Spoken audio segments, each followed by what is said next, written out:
Good morning, all students. Class 9th, CBSE board. Sumitra नंदन पंत शीर्षक का नाम श्री सुमित्रा नंदन पंत का जन्म सन 1900 में उत्तरांचल के अल्मोड़ा जिले के कौशानी ग्राम में हुआ। उनकी शिक्षा बनारस तथा इलाहाबाद में पूर्ण हुई। स्वतंत्रता आंदोलन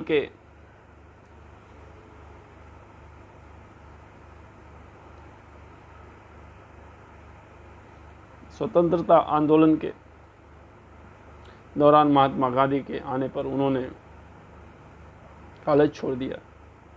छायावादी कविता के मुख्य स्तंभ रहे सुमित्रा नंदन पंत का काव्य क्षितिज 1916 से 1977 तक एक विस्तृत है और उनका देहांत 1977 में हो गया। वे अपने जीवन दृष्टि के विभिन्न चरणों में छायावाद, प्रगतिवाद तथा अरविंद दर्शन में से प्रभावित हुए।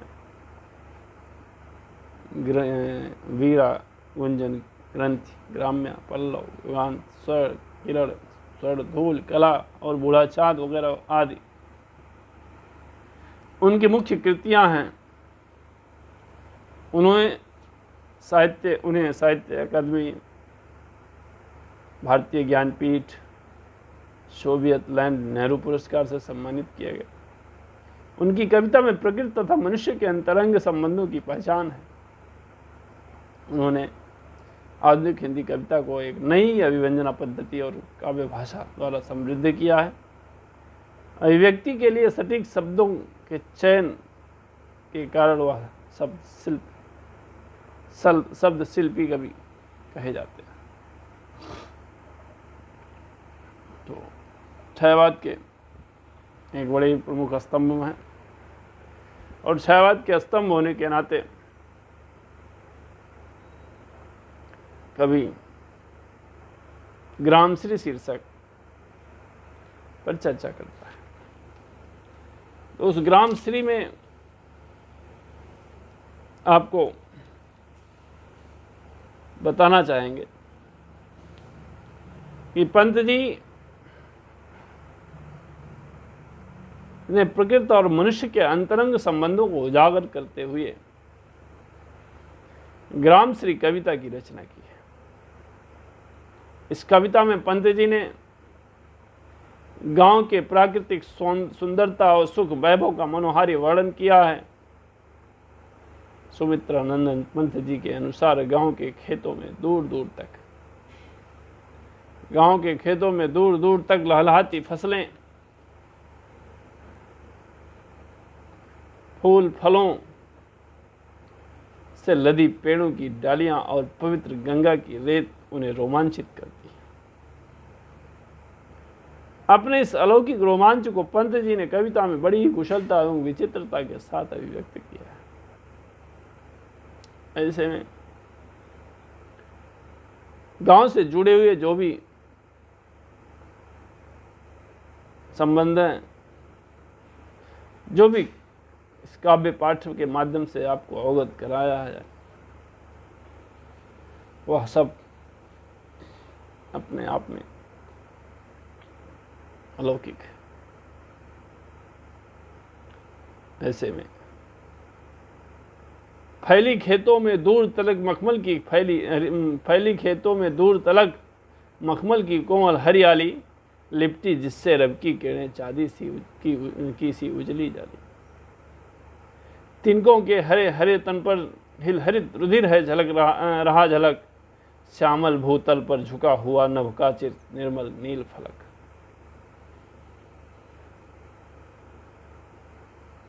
बड़ा सुंदर काव्य है। मुक्तक भी देखे कि फैली खेतों में दूर तलक मखमल की कोमल हरियाली लिपटी, जिससे रब की किरणें चांदी की सी उजली जाली। तलक तक, रवि माने सूर्य, हरित माने हरा, रुधिर माने लहू खून, श्यामल फसलों वाले, भूतल माने पृथ्वी, नील माने नीला, अलग माने आसमान। तो प्रस्तुत काव्य हिंदी क्षितिज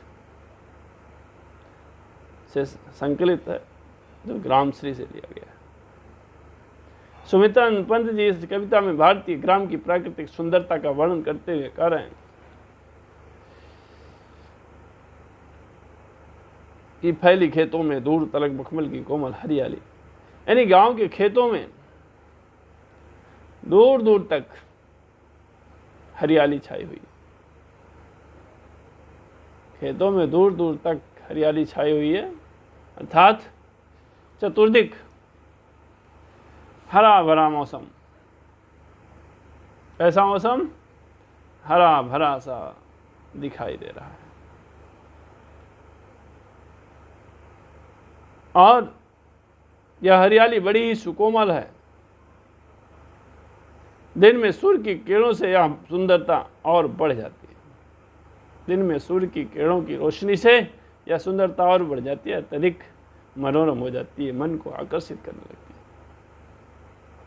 चांदी की सी उजली जाली माने रात में चांद की चांदनी, या रात में चांद की चांदी जैसी चांदनी से यह सुंदरता और भी खिल उठती है। तिनकों के हरे हरे तन पर हिल हरित रुधिर है रहा झलक, श्यामल भूतल पर झुका हुआ नभ का सिर निर्मल नील फलक। और धरती पर उगी घास, धरती पर उगी घास के हरे तिनकों में लगता है। धरती के हरे घास या धरती की उगी घास के हरे तिनकों में लगता है कि इनके हिलने पर इनके रंगों में हरे रंग का खून झलकने लगा। लहलहाती फसलों के खेतों में लहलहाती फसलों के खेतों में भूमि पर झुकता हुआ नीला आसमान। लहलहाती फसलों के खेतों में भूमि पर झुकता हुआ नीला आसमान किसी नीले दुपट्टे की तरह दिखाई दे रहा है। वह किसी नीले दुपट्टे की तरह दिखाई दे रहा है, ऐसा कविता में दर्शाया गया है। तो इस प्रकार से गांव का जो मन है वह लोगों के मन को हरता, लोगों के मन को हर लेता है। ऐसे सुंदर गांव से जुड़े भाव का वर्णन हमारे पंत जी ने कर रखा है। इसका हम आगे चर्चा करेंगे। आज हम यहीं तक पढ़ना था हमें, और इसी के साथ हम अपनी वाणी को विराम देना चाहेंगे। धन्यवाद।